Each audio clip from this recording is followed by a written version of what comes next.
2025 SLST গুরুত্বপূর্ণ update. এই মুহূর্তে সবচেয়ে বড় প্রশ্ন, ওবিসি 17% হবে নাকি 7% হবে? আমি তোমাদের নোটিশ দেখাচ্ছি, নোটিশটা দেখলেই বুঝতে পারবে যে 17% হবে নাকি 7% হবে। এই নোটিশটা তো দিয়েছিল, তোমরা দেখে নিয়েছো অলরেডি। এখানে কিন্তু পরিষ্কার করে বলে দিয়েছে যে রিক্রুটমেন্ট প্রসেস শুরু হয়েছে এবং যাদের অ্যাপয়েন্টমেন্ট লেটার ইস্যু হয়েছে, এখানে অ্যান্ড করা আছে কিন্তু, এই অ্যান্ড মানে যে সমস্ত রিক্রুটমেন্টগুলো প্রসেস শুরু হয়েছে এবং যাদের অ্যাপয়েন্টমেন্ট লেটার ইস্যু হয়েছে, দুটো বিষয় কিন্তু এখানে উল্লেখ করা আছে। দুটো বিষয়, একটা প্রসেস শুরু হয়েছে আর একটা হচ্ছে যাদের অ্যাপয়েন্টমেন্ট লেটার ইস্যু হয়েছে তাদের ছাড়া বাকি 7% হবে। তার মানে বোঝাই যাচ্ছে কি হতে চলেছে। তো 18/5/2026 আগে, 18/5/2026 আগে তো এই এসএলএসটি প্রসেস তো 18/5/2026 আগে, তারপর প্রসেস তো শুরু হয়ে গেছে।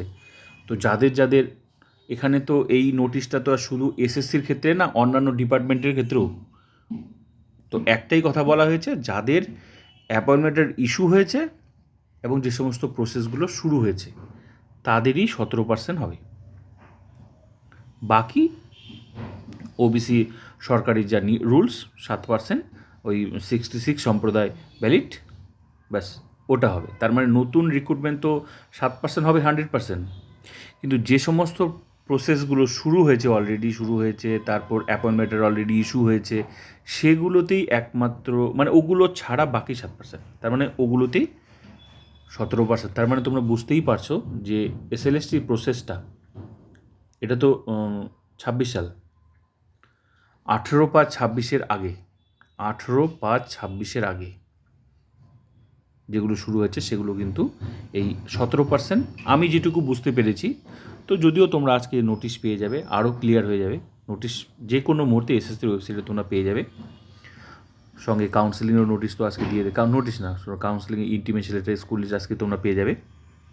তো আশা করতে পারো 2025 এসএলএসটি 17%। আমি যেটুকু বুঝতে পেরেছি আমি কিন্তু সেটাই বলছি। এবার বাকিটা হয়ে যাবে, আজকে জানতেই পারবে তোমরা। এসএসসির ওয়েবসাইট ফলো করো, যে কোনো মুহূর্তে তোমরা নোটিশ দেখতে পাবে।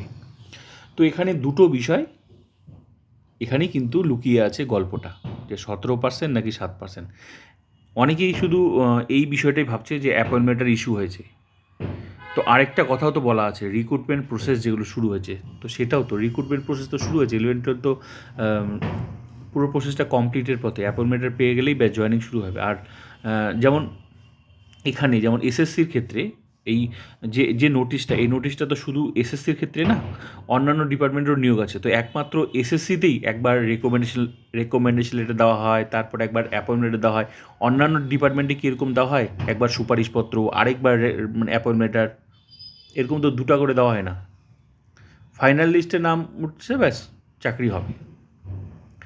তো এখানে এই জন্য এই নোটিশটা তো সবার ক্ষেত্রে না, তো এই জন্য অ্যাপয়েন্টমেন্টের ইস্যু হয়েছে যাদের এবং যে সমস্ত প্রসেসগুলো শুরু হয়েছে সেখানে কিন্তু 17%, আমি যেটুকু বুঝতে পেরেছি,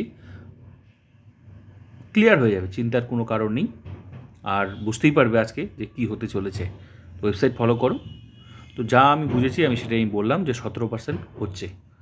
এখানে 9, 10, 11, 12, 9, 10ও তো ইন্টারভিউ লিস্ট বেরিয়ে গেছে, তো প্রসেস তো শুরু হয়ে গেছে। সঙ্গে গ্রুপ সি গ্রুপ ডিও কিন্তু পরীক্ষা হয়ে গেছে। তো ওয়েবসাইট ফলো করো যে কোনো মুহূর্তে। তবে আমি যা বুঝতে পেরেছি কিন্তু 17% হচ্ছে। তোমাদের মতামত তোমরা জানাতে পারো।